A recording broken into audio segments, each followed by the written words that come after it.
on behalf of our satsang, which is Dakshina Bharata Sampradaya Bhajan. As at outset, I would like to thank Mrs. and Mr. Cheru for inviting us to do the bhajan here. And also, secondly, I would like to thank to the attendees, the devotees who have come here to honor us and also to listen this bhajan, which is considered to be outdated or out-fashioned nowadays. And as the lead, Mr. Gopal has requested me to give an introduction about the bhajan itself. I would like to give you a brief introduction saying what is bhajan and how it has originated and where it has originated and what are its contributions to our religion and how it has helped to revive and to take up our religion once again, which is, and how it was relevant once upon a time to contain the spread of other religions and how it acted to bring back the system, the Hindu system, into our fold and how it is relevant in today's context to an individual, to the family and to the group. Let me start the origin or the meaning of bhajan itself. The very word bhajan, the root word is bhaj, which is a Sanskrit word. It has got many meanings. Typical to Sanskrit language, it can be interpreted in one way as that divide, share, partake, participate, and it also connotes in the other meaning that attachment, devotion, fondness, homage, faith, love towards God, piety and spiritual promotions. It has got so many meanings, the very simple word bhaj. From there, bhajanai or bhajan was derived. As you all know, most of the things which I am going to describe here, brief here, must be known to you because most of you are educated. If you can pick up one or two points or informations from my following speech, I'll be very happy. For a Hindu, whether he is educated or unlettered, he is quite aware of what is a dharma and he knows the basic tenets of a religion: birth, death, in between a life, his karma, rebirth and moksha. The ultimate aim for a Hindu is getting it realization, God realization, or knowing the Brahma, Parabrahman which call it. Our texts are told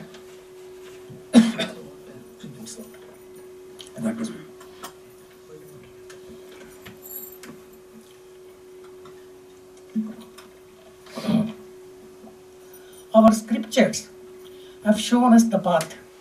What are the paths? The paths are many.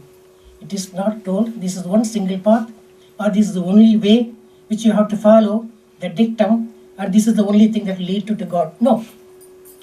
Because people are many. People are different lifestyles. They have got different backgrounds, different economical situations, and their duties are different. So it has given many ways. For example, one simple thing is yajna, yaga, then dhana, dharma. Then it has also prescribed the other way, which is tapas, dhyana, and doing homely duties to one's family. Then bhakti. When it was yaga and yajna were prescribed to the kings and to the institutions. because it has to be done in an elaborate way. It needs lot of money in space, and also to be done in a mass scale, which is not possible nowadays. But then dharma, also giving away goods. Dana, these two are prescribed for people who are rich, or institutions, or mercantile community, and those things. And the next one was prescribed for tapas, dhyana, or going into the forest, doing seclusion. Those were prescribed for ascetics, people who renounced their family and wanted to seek God, know the knowledge. They should not be disturbed. They never wanted to stay in a family life or in town circumstances. They left everything, went to the forest, sat in seclusion, then do meditation, then attained God. The fourth one was the easiest method. It was prescribed for all the people like us who have got familial duties, who are always thinking of, they are occupied in their professions, there is no time for them. There is for them, they have got duty to be discharged. Their family duties are not one duty, duty for the gods, duty to the departed soul, duty to the living soul, his family, and also to the progeny. There are so many duties are for them. Beyond this, he has to earn his livelihood every day. In these things, if he gets a few minutes or hours in a day, he can spend that time to God. He can pray God. This was called bhakti. The bhakti in many ways. The simplest way told was only smarana, nama smarana. Think of God, recite his name as and when you get time. There is no need for a place. You can do it at home. You can do it at a temple. You can do it wherever possible, whenever possible, wherever you get the time. All these benefits that were achieved by the other three we have told is also achieved by doing Nama Smarana. This was the simplest form of worshipping God. Anyone can do. There is no caste, there is no creed, there is no teacher, there is no disciple. Anything, anyone can do. This was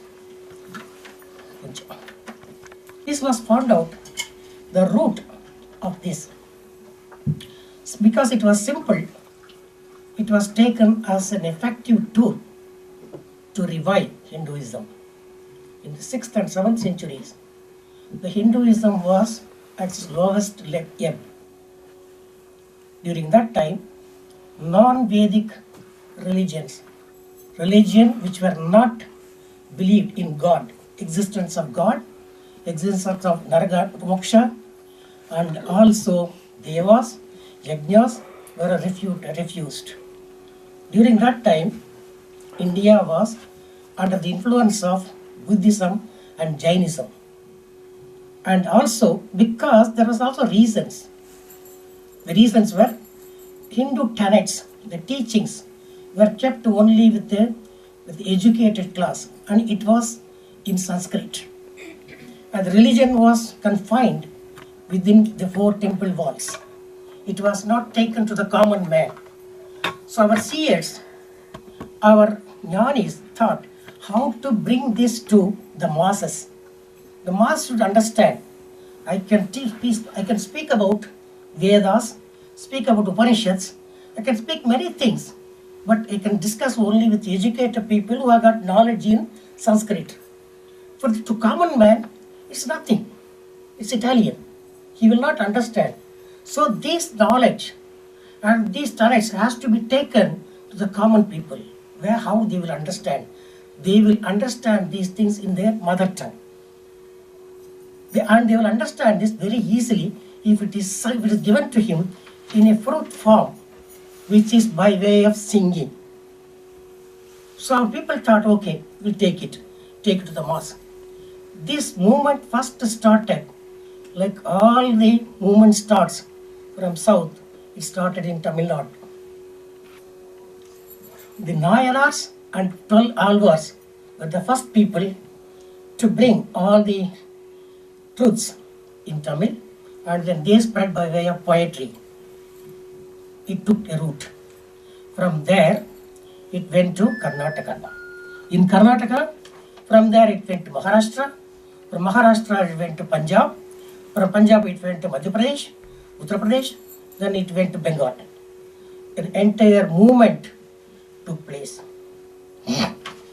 What happened? The Bhakti movement witnessed a surge of Hindu literature and in regional languages. Many poets who championed a wide range of philosophical theories, starting from monoism, starting from pluralism or dualism, are all taken into the fold. There are not, during that time, there are many gods according to the regional influences. Accordingly, they have sung those songs. In Andhra Pradesh, Kavis like Nannaya, then Vemana, then Potana, then Annamacharya, they gave all the kirtans and literature. In Karnataka, it was Balama, it was Basava, Alama Prabhu, Akkamahadevi, and Purandaradasa, Kanagadasa, Vijayadasa, those kinds of people. And in Maharashtra, it was Jnaneshwar, Tukaram, Namdev, Ekanath, and Guruko and Sant Ramadas, those people. And in Rajasthan, it was Mirabai. And in Punjab, it was Kabir and Nanak, Tulsidas, these three were there. And when we went to Varanasi, it was Vallabhacharya, a Telugu Brahmin, who took the movement. He brought a Pushti movement. Then it was newly established. And it went to Chaitanya Mahaprabhu, who started this Gaudiya Vaishnavism in Bengal. Likewise, he took it to whole range. A new worship and cult were established there. That acted as a barrage to in various times, starting from 6th century to the 15th century. At various times, first it started against Buddhism, then it went to Islam. That was the revival and renaissance towards Hinduism. But how it helped to the individual? Very simple. When you do a bhakti in a poetry form or with the music, it attracts the mass. The mass becomes a cult. The mass becomes a follower. The followers becomes a cult. Then it is established. Likewise, the Hare Krishna movement was the simple example. It started first in Shivi and it has now spread through the world. The Sampradaya Bhajan, it comes to free. Initially, it was sung only as a free form, as a local tradition, folk song. Then it was formulated into Bhajan in the 19th century. Sampradaya Bhajan was formulated by 3 gurus. They were the trinity of Bodhendra Swamigal, Sridhara Ayyawad, and Vardhanallur Sadguru Swamigal. It was formulated by Sadguru Swamigal. The credit goes to Vardhanallur Sadguru Swamigal to make a formula for this. It was done such a way. First Dhyana Sloka, then Sangraka Todaya Mangalam, then Guru Dhyanam, Guru Abhang, Sadguru Kirtanas, Jayadeva Ashtapati, and then ends with Narayana Tirtha Krishna Leela Tarangini. That's the way it was done. We are going to follow the same thing. I request you please enjoy.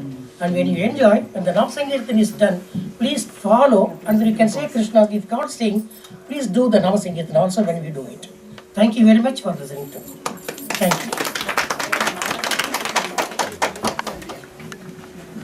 Janardhan and Jayashree said, could you walk the next one? We could come on anytime if you want to. I said, that's an honor, because in Kali Yuga, there are, as I said, there are 8 times, I said earlier on, I don't know, missed them, there are 8 times, generally in Hinduism, there are 8 times of prayers. Some of them Jonathan already explained. Yajna, Homa, Tapas, Jap, Kirtana, Nrityam, dance is a form of prayer also, Yoga, and finally we have Bhajan. But in 21st century, Bhajan is the ultimate. Jap or Dhyanam is very important, very difficult, but it takes time. I try to do jap in the morning, within 5 minutes, after doing 1,000 times, my mind runs 10 times, 100 times here, there, everywhere. So it's very difficult to focus when you're doing regular life. That is only aesthetics where their mind is so nischal रहता है उनका मन उस समय इधर उधर भटकता नहीं हमारा मन किधर भी भटकता है. You think of the hospital, family, patients, the bills to pay, a lot of things we talk, okay, the new car, whatever. So we have so many distractions in life, but that's not possible. But that's why I think Bhajan is one of the ultimate forms these days because everybody can participate. If you listen to a Vedic Pandit taking Veda, he can tell you don't understand. None of us understand that. He has to explain after that. And he can explain in one language, you can't explain in 10 languages. Here we have got about like people 7, 8 different languages, and it's impossible. So, and Bhajan has made a huge change in 20th century. I tell you, North India has swept like, South India has also taken big time. North India has been Bhajan for a long time. South has been there Bhajans, but it's taken on more some other states. So it is fascinating, and it's great, with honor to have Santanu Gopalji and his wife, and we have got Sudarshan, Vasu, Jayashree, Janardhan, Krishnan, and Ravi. So all of them are professionals. And Raji. Oh, yes. and our able Vasant. So these people are all professionals and they work full time, but they devote weekends for seva. They usually do on Saturdays because Sundays, Santan Gopal and his wife teach music for people at home or some other place, I don't know where else, but they take it upon them to teach Sangeetam, music to students. They do it as a service. So it is fascinating how they can come today. Unfortunately, Sunday is the only time I get time, but luckily this April 2nd, and we were supposed to do it earlier, but he had to go to India and he came back and he kindly kept his word, and I know he's a man of his word from what I have my experience with him for the last few weeks. So it's fascinating. Thank you very much, sir. I'm sure you all know Anand. Anand Naik is our endocrinologist. He's working with us. We've known him for 10 years. He was the registrar of the team, and now last 5 years a consultant. He deals with all my bariatric patients. and I tell them, he was big, he operated, he's become like that. Which is not true though. I hope you all enjoyed the evening and the bhajans. I think some of the lead singers are all trained classical singers. We have just got involved because of the true devotion and bhakti which united us all together. So they have been inspirational to make us do this as a group. So it's basically God's sent opportunity, and it's a big thanks to Chandra and Radha and the family whom we have known for many years. And we usually associate with the temple, and since there we have known each other. And it's lovely to see some of you join in the bhajans. Although the lyrics may not be all familiar, but some are very common. Namavalis are quite common and people can follow, and I'm sure you enjoyed all of it.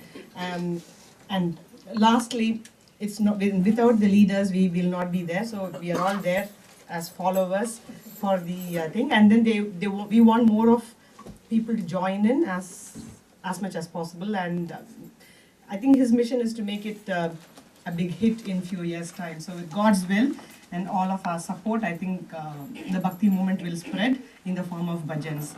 And thank you for all for your sparing the bank holiday Monday evening to be seated with it. I'm sure Radha is going to feed you with sumptuous bhojan after this.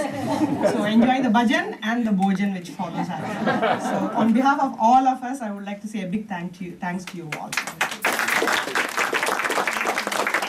Thanks to all the friends and families who come here to be with us today to Bank Holiday Week. And Santanu Gopal is spreading the easiest form of devotion, because others are very difficult. He's doing a human service to the Vedic Dharma, and I bow to him for his commitment and spreading the good word across the country here, far away from our motherland. Thank you, sir. Thanks to both of you. Actually, coming here and singing itself is. Actually, Jayshree was mentioning that we are classically trained.